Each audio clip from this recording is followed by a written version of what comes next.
সক্রিয় ভূমিকা রেখেছেন। সেই সক্রিয় ভূমিকা রাখার অন্যতম এক অ্যাক্টিভিস্ট ডাক্তার পিনাকি ভট্টাচার্য, যিনি ফ্রান্সে বসে এই শেখ হাসিনা পতন আন্দোলনকে যেভাবে বেগবান করেছেন, বাংলাদেশের মানুষকে যেভাবে উজ্জীবিত করেছেন, বাংলাদেশের আন্দোলন যখন স্তম্ভিত হয়ে যাচ্ছিল, যখন এদেশের তরুণদের মধ্যে এক চরম রকমের হতাশা এবং চরম রকমের এক হতাশা সৃষ্টি হয়েছিল, ঠিক সে সময় তিনি ধারাবাহিকভাবে এই সরকারের ভিতরের সকল কুকৃতি এবং কুকর্মগুলো তুলে ধরে এই তরুণদেরকে আবারও উজ্জীবিত করেছে। সেই ডাক্তার পিনাকি ভট্টাচার্য, ইলিয়াস হুসাইন সহ প্রবাসী সকল অ্যাক্টিভিস্ট এবং সাংবাদিকদের আমরা অনতিবিলম্বে বাংলাদেশে আনার দাবি জানাচ্ছি। প্রিয় বন্ধুগণ, আজকে মনে রাখতে হবে, আজকে বাংলাদেশে আমরা ছাত্র জনতা যারা আন্দোলন সংগ্রাম করেছি, যারা এই আন্দোলন সংগ্রামে সক্রিয় ভূমিকা রেখেছি, আমরা যেমন এই 2024-এর দ্বিতীয় মুক্তিযুদ্ধের আমরা নব মুক্তিযোদ্ধা, ঠিক একইভাবে বিদেশের মাটিতে বসে যারা শেখ হাসিনার পতন আন্দোলনে ভূমিকা রেখেছে তারাও বাংলাদেশের নব মুক্তিযোদ্ধা। এটি আমাদের ভুলে গেলে চলবে না। আমরা দ্বিতীয় মুক্তিযুদ্ধের মাধ্যমে এই বাংলাদেশকে দ্বিতীয়বার স্বাধীন করেছি। এই মুক্তিযুদ্ধে যারা ভূমিকা রেখেছেন, অংশগ্রহণ করেছেন, কথা বলেছেন, তাদের পক্ষে আমাদের দাঁড়াতে হবে। আজকে একজন পিনাকি ভট্টাচার্যের মধ্যে সীমাবদ্ধ নয়, তার একটি কথা, একটি বক্তব্য বাংলাদেশের লক্ষ লক্ষ মানুষ উজ্জীবিত হয়েছে। তাই আজকে যদি আমরা এই পিনাকি ভট্টাচার্যদের বাংলাদেশে না নিয়ে আসতে পারি, এটি আমাদের বড় একটি ব্যর্থতা।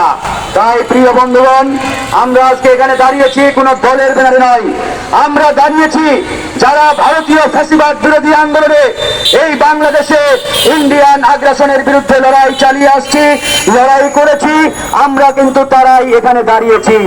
এবং এই পিনাকি ভট্টাচার্য আমি মনে করি ভারতীয় ফ্যাসিবাদ বিরোধী আন্দোলনের একজন অগ্রসৈনিক, একজন সম্মুখ যোদ্ধা।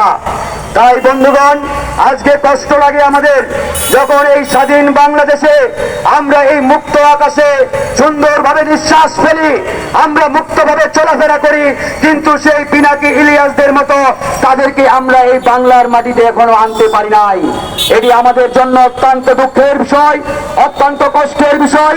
তাই আমরা অন্তর্বর্তীকালীন সরকারের কাছে আহ্বান জানাচ্ছি, বিদেশে যারা খুনি হাসিনার বিরুদ্ধে লড়াই করেছে, প্রতিবাদ করেছে, যারা বিদেশে থেকে এখনো বাংলাদেশে আসতে পারে নাই, অনতি বিলম্বে তাদেরকে বাংলাদেশে আনার ব্যবস্থা যাতে করা হয়। প্রয়োজনে আমরা বাংলাদেশের অন্তর্বর্তীকালীন সরকারের প্রধান ডক্টর মোহাম্মদ ইউনূসের সাথে সরাসরি কথা বলবো ইনশাআল্লাহ, তাদেরকে যাতে বাংলাদেশে অনতি বিলম্বে আনা হয়। প্রিয় বন্ধুগণ, আরো দু একটি বিষয় আপনাদের সামনে তুলে ধরতেই হবে আমাদের।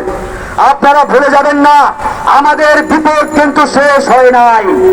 এখনো ভারতীয় তাবেদার দোসর এবং ভারতের এজেন্টরা এই দেশকে নিয়ে ষড়যন্ত্র অব্যাহত রেখেছে। তারা প্রতিনিয়ত এই সরকারকে বিপদে ফেলতে এবং এই দেশকে একটি অস্থিতিশীল পরিস্থিতি তৈরি করার সর্বাত্মক চেষ্টা চালিয়ে যাচ্ছে। তাই আমরা ছাত্র জনতাকে বলতে চাই, আমাদেরকে সজাগ থাকতে হবে, সতর্ক থাকতে হবে।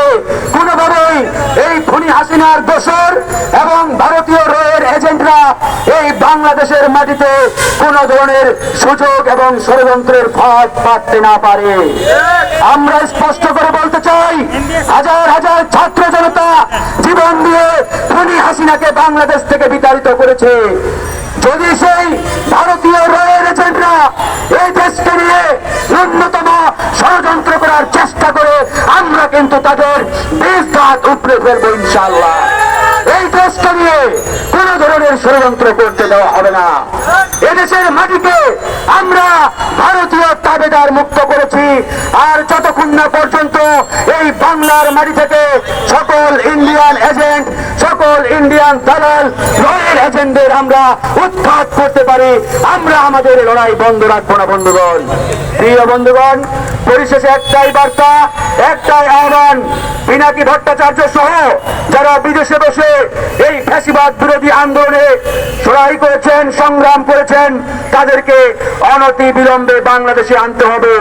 একই সাথে আজকের এই মানববন্ধন থেকে, প্রতিবাদ কর্মসূচি থেকে একটি আহ্বান জানাচ্ছি, পিনাকি ভট্টাচার্যকে বাংলাদেশে এনে তাকে বৈদেশিক কর্মসংস্থান বিষয়ক উপদেষ্টা হিসাবে নিয়োগ দিতে হবে। কারণ এই পদে থাকার একমাত্র যোগ্য দাবিদার পিনাকি ভট্টাচার্য। আমি মনে করি তাকে যদি এই অন্তর্বর্তীকালীন সরকারে জায়গা দেওয়া হয়, আমার মনে হয় 2 কোটি প্রবাসী যারা বিদেশে বসে রয়েছে, বিদেশে কাজ করছে, বিশ্বের বিভিন্ন দেশে অবস্থান করছে, তাদের যে দুঃখ দুর্দশা, তাদের যে কষ্ট, এগুলো পিনাকি ভট্টাচার্য আগামী 2 থেকে 3 মাসের মধ্যে সুন্দরভাবে সমাধান করতে পারবে। কারণ তিনি জানেন এই প্রবাসীদের কষ্ট কতটুকু, এই প্রবাসীরা কিভাবে কষ্টে রয়েছেন। তাই আমরা আজকের এই কর্মসূচি থেকে পিনাকি ভট্টাচার্যকে বাংলাদেশে এনে এই অন্তর্বর্তীকালীন সরকারে অন্তর্ভুক্ত করার জোর দাবি জানাচ্ছি, জোর দাবি জানাচ্ছি। আমি এখানে শেষ করছি।